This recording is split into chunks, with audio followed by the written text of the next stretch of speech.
안녕하세요. 오늘 여러분과 함께 깊이 파고들 자료는 브라이언 트레이스의 아주 유명한 책이죠.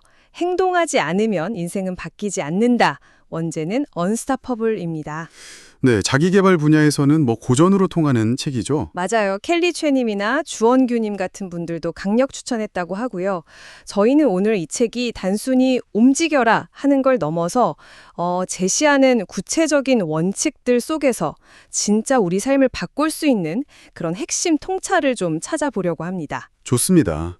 오늘 그 통찰들 제대로 한번 건져 올려보죠. 자, 그럼 어디부터 시작해 볼까요? 이 책의 가장 근본적인 메시지는 사실 아주 명확해요.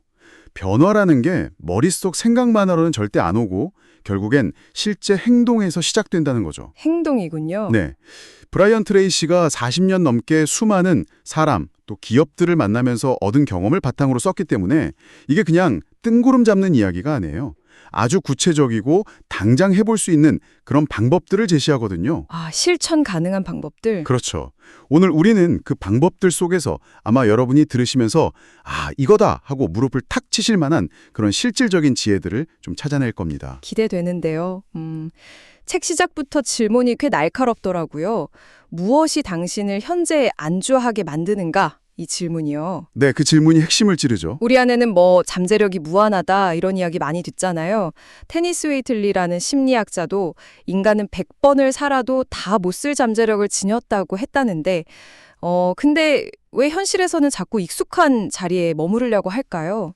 이 차이는 대체 어디서 오는 걸까요? 바로 그 핵심의 컴포트 존, 우리말로 하면 안락지대 정도가 되겠죠.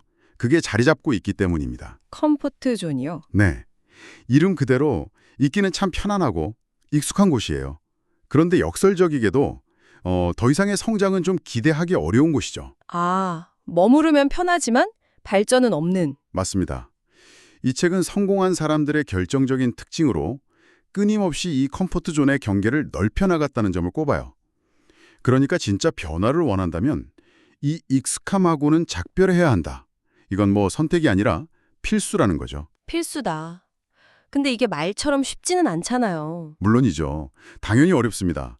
왜냐하면 실패할지도 모른다는 두려움, 또 앞으로 어떻게 될지 모른다는 그 불확실성에 대한 불안감, 이런 것들이 우리의 발목을 딱 잡으니까요. 그렇죠. 하지만 생각해보면 과거에 애플이 보여줬던 혁신 같은 거야. 기존의 어떤 편안함, 안락함을 박차고 나갔을 때 비로소 전에 없던 그런 성과가 가능해지는 거잖아요. 그렇네요. 그러고 보니까 브라이언 트레이시 본인의 삶 자체가 이 메시지를 딱 직면하는 것 같아요. 그렇죠. 그분 이야기도 아주 중요하죠. 고등학교 중퇴하고 막 힘들 노동을 전전하다가 어느 날 내가 원하면 뭐든지 배울 수 있구나.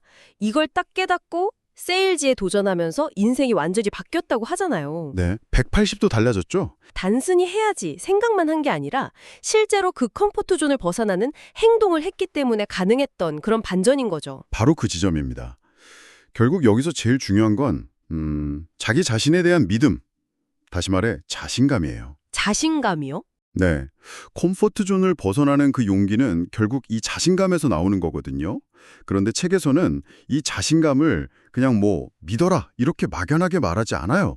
그럼 어떻게 하라고 하죠? 아주 현실적인 조언을 합니다. 작은 행동부터 시작하라는 거예요. 작은 행동이요? 네, 처음부터 너무 거창한 목표 말고요. 아주 사소해 보이는 성공 경험을 하나씩 차곡차곡 쌓아가는 거죠. 작은 성공 경험들. 그렇죠. 그 작은 성공들이 모여서 나도 이게 되네, 나도 할 수 있구나 하는 그런 믿음을 단단하게 만들어주는 거예요. 그리고 이게 나중에 더 큰 도전을 할 수 있게 만드는 어떤 심리적인 자산, 미천이 되어준다는 그런 통찰이죠. 와, 이거 되게 중요한 포인트 같은데요? 시작의 어려움을 극복하는 아주 구체적인 방법론을 제시하는 거네요. 맞습니다. 그래서 한 번에 인생 전체를 바꿀 필요는 없다는 그 챕터 제목도 같은 맥락에서 이해할 수 있죠. 맞아요. 그 제목 저도 인상 깊었어요. 뭔가 큰 변화에 대한 압박감 대신에 작은 실천을 강조하면서 동시에 자아 개념이라는 어떤 심리적인 포대를 다지는 게 중요하다고 이야기하더라고요. 네, 셀프 컨셉트라고 하죠. 내가 나를 어떻게 생각하느냐, 이게 결국 내 행동이랑 결과를 결정한다. 이런 설명인데 이게 구체적으로 어떤 의미일까요? 자아 개념은 크게 한 세 가지 기동으로 이루어져 있다고 볼 수 있어요. 세 가지요? 네, 첫째는 자아 이상, self ideal.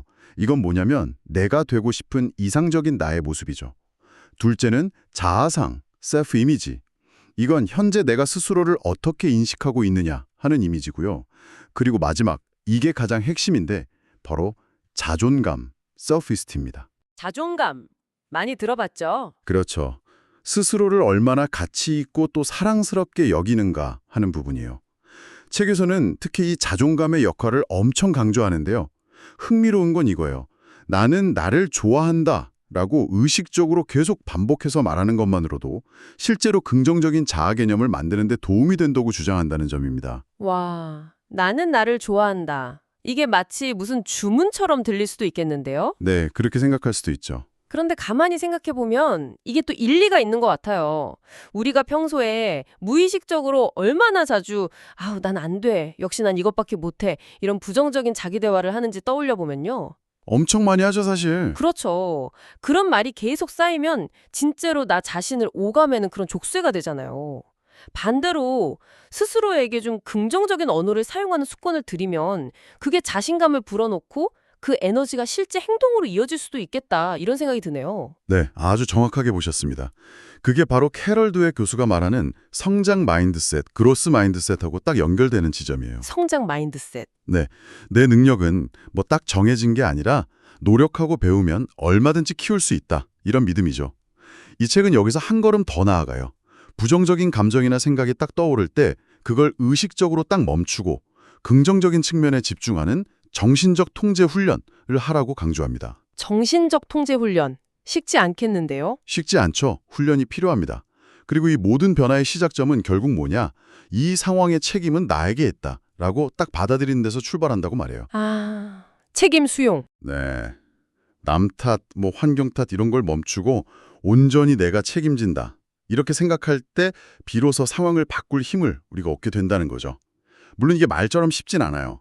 하지만 변화의 주도권을 나에게로 가져오는 첫걸음이라는 겁니다. 그렇군요. 자, 그럼 이제 생각의 방향을 좀 잡았다면 구체적인 성공 가속화 단계로 넘어가 볼까요? 네, 좋습니다. 단순히 뭐 긍정적인 마음만 갖는 걸 넘어서 명확한 목표 설정이 왜 그렇게 중요한지를 아주 강력하게 이야기하더라고요. 얼라이팅게일의 유명한 말, 사람은 생각하는 대로 된다는 것처럼 생각이 현실을 만든다는 그런 믿음이 바탕에 깔려 있는 것 같아요. 여기서 키워드는 딱 하나예요. 명확성입니다. 명확성. 네, 그냥 막연하게 부자 되고 싶다 이런 바람은 에너지를 집중시키기가 어려워요. 대신에 나는 2028년 12월 31일까지 순자산 10억 원을 달성한다처럼 누가 봐도 아주 명확하고 측정 가능한 목표를 세워야 한다는 거죠. 구체적으로요? 그렇죠. 그리고 책에서는 목표를 반드시 글로 적으라고 해요. 손으로 직접 쓰는 거죠. 그리고 매일 보면서 잠재의식에 계속 새겨놓으라고 권합니다. 매일 보는 거요? 네, 여기에 더해서 목표를 이미 이룬 것처럼 아주 생생하게 시각화하고 현재 시제로 긍정적인 표현을 쓰는 3P 공식이라는 것도 제안하는데요. 3P 공식이요? 그게 뭐죠? P가 3개인데요. 각각 personal, 나의 목표여야 하고 positive, 긍정적인 표현을 쓰고 present tense, 현재 시제로 말하라는 뜻입니다. 아, personal, positive, present tense. 예를 들면 나는 2025년 12월까지 건강하게 60kg 체중을 유지한다. 이런 식으로요. 정확합니다. 그냥 살 빼야지 이게 아니라 나는 쭈 한다. 이렇게 현재형으로 긍정적으로 그리고 나를 주어로 명시하는 거죠. 그렇군요. 책에서 목표 설정 7단계 프로세스 같은 것도 나오던데 뭐 그 단계를 다 외울 필요는 없겠지만 핵심은 결국 그냥 바라는 걸 넘어서 구체적인 계획과 행동으로 이어지게 만드는 그런 체계인 것 같아요. 맞습니다. 특히 마감 시한을 정하는 게 중요하다고 강조하는 부분이 인상 깊었어요. 데드라인이 없으면 뭐든 미루기 쉽잖아요, 사실. 그렇죠. 마감 시한이 없으면 목표는 그냥 꿈이죠. 목표가 명확해지면 우리 뇌는 그 목표 달성에 필요한 정보나 자원을 훨씬 더 잘 포착하게 됩니다. 마치 레이더처럼요. 오, 뇌가 그렇게 작동하는군요. 네. 그리고 목표 달성 과정의 효율성을 높이기 위해서 80-20 법칙, 즉 파레토 법칙을 활용하라고 조언합니다. 아, 80-20 법칙. 이것도 유명하죠? 네. 근데 여기서 중요한 통찰은 뭐냐면 단순히 그 법칙을 아는 걸 넘어서는 거예요. 결과의 80%를 만들어내는 진짜 핵심 20% 활동이 대체 뭔지 이걸 정확히 파악하고 거기에 시간과 에너지를 집중하는 실행력이 필요하다는 겁니다. 아, 아는 것과 실행하는 건 또 다른 문제군요. 그렇죠. 많은 사람들이 실제로는 중요하지 않은 80%의 자잘한 일에 매달리느라 정작 중요한 그 20%를 놓치고 있다는 거예요. 이 함정에서 벗어나는 게 성공 확률을 극적으로 높이는 길이라는 거죠. 이건 뭐 지식의 문제가 아니라 선택과 집중의 문제입니다. 선택과 집중. 알겠습니다. 물론 아무리 계획을 잘 세우고 집중한다고 해도 목표를 향해 가다 보면 넘어지고 실패하는 순간은 반드시 찾아오겠죠? 없을 수가 없죠. 그런데 이 책은 오히려 실패하지 않는 것이야말로 가장 큰 실패다 이렇게 말하면서 실패에 대한 우리의 통념을 확 뒤집으려고 하더라고요. 실패는 끝이 아니라 성공으로 가는 길 위에 있는 그냥 디딤돌일 뿐이다. 이런 관점인데 솔직히 말처럼 쉽지는 않잖아요. 실패하면 아프고 좌절스러운데. 물론입니다. 실패의 고통 자체를 부정하는 게 아니에요.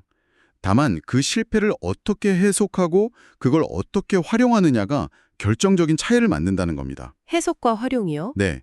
성공한 사람들은 실패했을 때 그냥 주저앉아서 자책만 하는 게 아니라 여기서 내가 뭘 배울 수 있지? 이 질문을 던진다는 거예요. 그리고 그 교훈을 바탕으로 다음 행동 계획을 수정하고 개선해 나가는 거죠. 이런 유연성이 핵심입니다. 유연성이요? 네, 책에서는 이걸 사전 프로그래밍이라는 개념으로 설명하기도 해요. 사전 프로그래밍? 좀 어려운데요. 예를 들어 설명해 볼게요.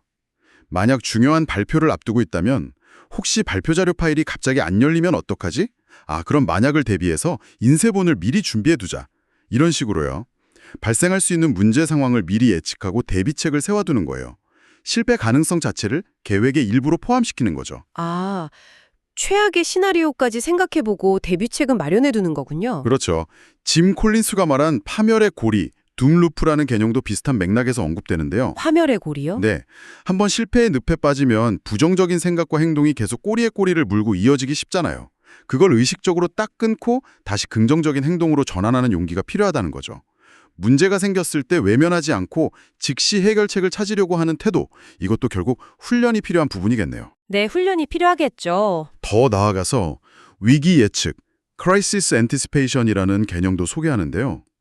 이건 뭐냐면 발생 확률은 아주 낮지만 한번 터지면 정말 치명적인 위기들 있잖아요. 예를 들어 갑작스러운 건강 악화라든지 예상치 못한 사업 환경의 급격한 변화 같은 이런 3% 확률의 사건에도 미리 대비하는 자세가 필요하다는 겁니다. 3% 확률의 사건까지요? 네. 완벽하게 모든 걸 예측할 수는 없겠죠.